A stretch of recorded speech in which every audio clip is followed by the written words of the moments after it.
Hello friends start गुरु hello friends start गुरु में आप सबका स्वागत है। आज एक और स्टॉक के बारे में बात करेंगे। ये हमारी स्टॉक सीरीज चल रही है जहाँ पे हम डिफरेंट स्टॉक के बारे में डिस्कशन करेंगे। ओनली फॉर टेक्निकल एनालिसिस रहने वाला है। एक दो पॉइंट हम फंडामेंटल यानी कि इंफॉर्मेशन ही लेंगे, उसको हम फंडामेंटल बोल भी सकते हैं और नहीं भी बोल सकते हैं। हम प्योर टेक्निकल बेस्ड एनालिसिस करने वाले हैं प्राइस का। इसमें हम लोग डेली टाइम फ्रेम भी देखेंगे, वीकली और मंथली में क्या हम लोगों को चार्ट पर दिखता है वो हम लोग डिस्कस करते हैं।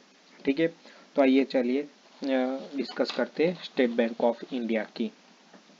अगर मैं मार्केट कैप की बात करूं तो करीब करीब 4,85,600 करोड़ के आसपास है, यानी बहुत मार्केट कैप ये लार्ज कैप में हम लोग गिन सकते हैं। ये लार्ज कैप स्टॉक है और एसबीआई बैंक निफ्टी में बहुत ही इंपॉर्टेंट रोल प्ले करता है, तो कुछ 10% के आसपास उसका वेटेज है।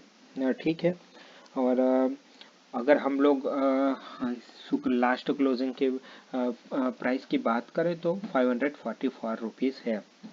तो पहले मैं सपोर्ट की बात करता हूँ। तो सपोर्ट है मेरे पास, ये सपोर्ट है 480 का, 480 का मेरे पास एक सपोर्ट है। आप यहाँ पे देख सकते हैं कि मेरे पास 480 का एक सपोर्ट है अच्छा खासा। अगर ये ब्रेक होता है तो फिर हम लोग फर्दर डाउन साइड जा सकते हैं। ठीक है, फिर ऊपर रेजिस्टेंस की बात करूँ तो मेरे पास दो पास में एक रेजिस्टेंस है, एक 575 का यहाँ पे एक रेजिस्टेंस है और एक 592 यहाँ पे है। ये 592 का तो मेरे पास रेजिस्टेंस है। तो कौन कौन से दो रेजिस्टेंस है, 575 और 592। और नीचे एक सपोर्ट की बात करूँ तो 480 480 का एक सपोर्ट है।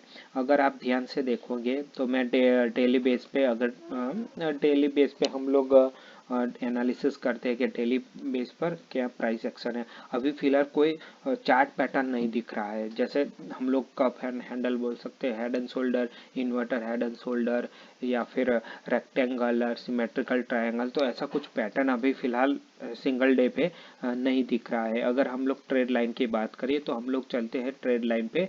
तो एक यहाँ पे ट्रेड लाइन ब्रेकआउट हुआ था जो ऑलरेडी अच्छा खासा हुआ था। आप यहाँ पे देख सकते हैं कि ये ट्रेड लाइन ब्रेकआउट ही हुआ था। ठीक है, तो याद रखिए कि मैं हमेशा बोलता हूँ कि 1 2 और 3, जब चौथा पॉइंट ब्रेक होता है, जैसे कि यहाँ पे ट्राई किया उसने, फिर वापस से एक बड़ी सी रेड कैंडल बना दी, फिर इसके बाद यहाँ पे अगर किसी ने अच्छा खासा शॉर्ट साइड किया होगा तो उसको अच्छा खासा प्रॉफिट मिला ही होगा। तो ट्रेड लाइन का यही बेनिफिट है। आपका स्टॉप लॉस मान लीजिए कि ये क्लोजिंग नीचे दिया है, यहाँ पे भी दिया था, लेकिन यहाँ पे आपका स्टॉप लॉस हिट हुआ। अगर इसी ये जैसे कि सिंगल डे पे आप देख सकते हैं कि कुछ कुछ मारू बोझू कैंडल जैसा लग रहा था, तो आपको सिंपली पता हो जाना चाहिए कि जब मारू बोझू दिखती है कहीं पे तो स्ट्रॉन्ग सेलिंग ही हम लोग बोल सकते हैं उसके। तो अगर डेली टाइम फ्रेम पर हम लोग देखें तो एक अच्छा खासा डाउन साइड हम लोगों को देखने को मिल चुका है। अब चलते हैं हम लोग वीकली टाइम फ्रेम पे कि वीकली टाइम फ्रेम पर हम लोगों को क्या दिखा है। तो आप क्लियर कट देख सकते हैं कि वीकली टाइम फ्रेम पर एक बॉक्स में चल रहा है ये स्टॉक। हाँ, लास्ट जो वीक है वहाँ पे उसने बॉक्स के बाहर क्लोजिंग, ऑलमोस्ट बॉक्स के बाहर ही स्लाइड, बॉक्स के ऊपर ही, या तो फिर आप गिन के चल सकते हैं कि बॉक्स के जो ऊपर बाउंड्री है वहाँ पे क्लोज दी है। हम लोग हमेशा बात करते हैं कि जब कोई भी स्टॉक बॉक्स के बाहर निकलता है तो वो अगर पुल बैक लेता है तो हम लोग यहाँ पे अच्छी खासी बाइंग अपॉर्चुनिटी फाइंड आउट कर सकते हैं छोटा सा स्टॉप लॉस लेकर।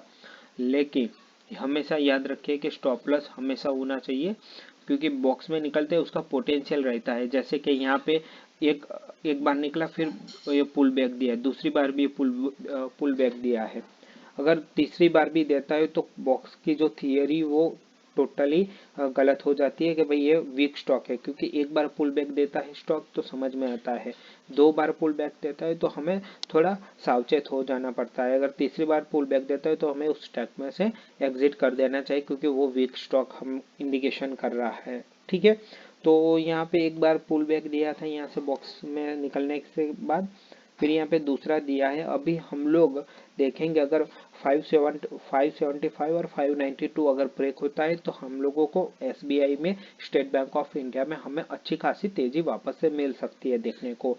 तो वीकली बेस पे वैसे हम लोग देखें तो एक बॉक्स है, बॉक्स से ऊपरी रेंज में जो ये रेंज है वहाँ पे ही क्लोज हुआ है। तो हम लोग आने वाले समय में देखते हैं कि क्या होता है यहाँ पे।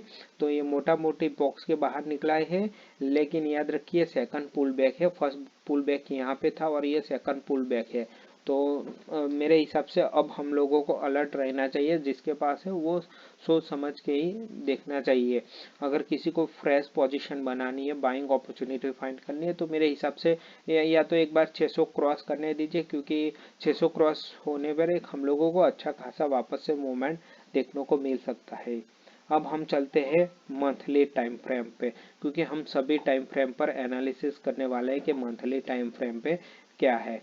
तो मंथली टाइम फ्रेम में हम ये बॉक्स को इग्नोर करेंगे, क्योंकि ये वीकली में हम लोगों को बॉक्स दिखा था। मंथली में हम लोगों को क्या दिख रहा है, तो यहाँ पे आप देख सकते हैं मंथली में हम लोगों को एक ये कैंडल दिख रही है। ठीक है, इसके बाद हम लोगों को ये रेड कैंडल भी दिखी। हमेशा याद रखिए कि जब भी एक छोटी सी कैंडल सप्लाई जैसी है, छोटी सी आप बोल सकते हो, हैमर टाइप का भी बोल सकते हो, क्योंकि ऊपर की विक ज़्यादा है तो बोल भी सकते हो, नहीं भी बोल सकते हो। लेकिन जब भी ऐसा छोटी सी ऊपर ये कैंडल दिखे और इसके बाद ये बड़ी रेड कैंडल दिखे, ये याद रखिए मंथली टाइम फ्रेम है, हम लोग मंथली टाइम फ्रेम पर एनालिसिस कर रहे हैं। तो हमेशा अगर हूँ तो मैं हमेशा ट्राई करूंगा कि इस प्राइस के ऊपर 610 या 615 के ऊपर क्लोज दे मुझे मंथली बेस पे, तो मैं डेफिनेटली मैं बुल साइड जा सकता हूँ, तेजी के साइड एसबीआई में जा सकता हूँ। लेकिन मुझे अगर मंथली बेस पे एनालिसिस करना है तो मैं अभी स्टॉक को अवॉइड कर रहा हूँ, अवॉइड कर सकता हूँ मैं अभी, क्योंकि मुझे इतना कुछ अभी, ये फरवरी चल रहा है, फरवरी फरवरी अभी तक मंथ कंप्लीट नहीं हुआ। तो अगर मैं लॉन्ग टर्म के लिए देख रहा हूँ तो मैं एसबीआई को अभी फिलहाल अवॉइड ही करूँगा, जब तक 600 के ऊपर मुझे क्लोजिंग वीकली, या मुझे एटलीस्ट वीकली तो चाहिए है क्लोजिंग, या तो फिर डेली भी आपको मिल सकता है, या आप 575 लेकर चल सकते हैं। अगर 595 के ऊपर ट्रेड होता है तो 575 ₹20 का स्टॉप लॉस लगा के आप इसमें तेजी के लिए जा सकते हैं स्टेट बैंक ऑफ इंडिया में। तो मैं मंथली बेस पे मुझे इतना ही कहना है, मैं वेट एंड वॉच वाला सिनारियो है। वीकली में एक बार हम लोग ट्राई कर सकते हैं कि भाई छोटा सा स्टॉप लॉस लगा के तेजी के लिए जा सकते हैं एसबीआई बैंक में। ठीक है, क्योंकि ये एक रेंज है। अगर हम लोगों को यहीं पे, जैसे कि ये एक बार आया था 500 के आसपास, तो हम लोग को यहाँ पे एक अच्छी अपॉर्चुनिटी ग्रैब कर सकते थे, लेकिन टोटली मार्केट डाउन साइड था। तो हम लोगों को पता नहीं है कि कहाँ यहाँ पे भी आपको मिल सकता था, ऐसा नहीं कि यहाँ पे हम लोगों को मिल रहा था, ऐसा नहीं, क्योंकि ये स्टॉक फिर मार्केट ने रिवर्स भी किया, इसकी वजह से वापस ऊपर चला गया। अगर यहाँ पे हम लोगों को कहीं पे मिलता तो हम छोटा सा स्टॉप लॉस लगा के प्ले कर सकते थे, जहाँ के हमारा रिस्क रिवॉर्ड अच्छा हो सकता था। तो मेरा मंथली बेस पर मैं टोटली वेट करूंगा, वीकली बेस पे भी मैं वेट करूंगा, क्योंकि ये आप देख सकते हो यहाँ पे एक ऐसा गुच्छा जैसा कंजक्शन एरिया बोल सकते हैं, यहाँ पे कितनी छोटी छोटी कैंडल, इसके बाद एक बड़ी कैंडल देखने को मिली। जब भी छोटी छोटी कैंडल ऊपर फॉर्मेशन होती है तो सावधान हो जाइए, क्योंकि ये कुछ ना कुछ इंडिकेशन कर रहा है, या तो फिर आप अपनी पोजीशन रिस्क के हिसाब से, या तो कुछ अपने प्लान के हिसाब से ही अकॉर्डिंग होना चाहिए। जब भी ऐसा कुछ होता है, या तो अप साइड और डाउन साइड दोनों में से एक हैवी मूवमेंट हम लोगों को देखने को मिल सकती है।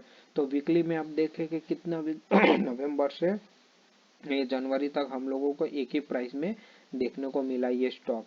तो मेरे हिसाब से अगर किसी को व्यू बनाना है तो एक बार 600 के ऊपर जाने दीजिए, अदरवाइज इसमें थोड़ा अभी फिलहाल वेट एंड वॉच करना चाहिए, या तो फिर अपने रिस्क के हिसाब से चलना चाहिए। अगर डेली बेस पे, अगर डेली टाइम फ्रेम पे मैं देखूँ तो यहाँ पे आप देख सकते हैं कि एक एम पैटर्न भी दिख रहा था, जैसे आप देखिए ये एम पैटर्न जैसा, जैसे ही एम पैटर्न ब्रेक हुआ आपको सडनली ये पॉइंट अच्छे से मिल गए होंगे।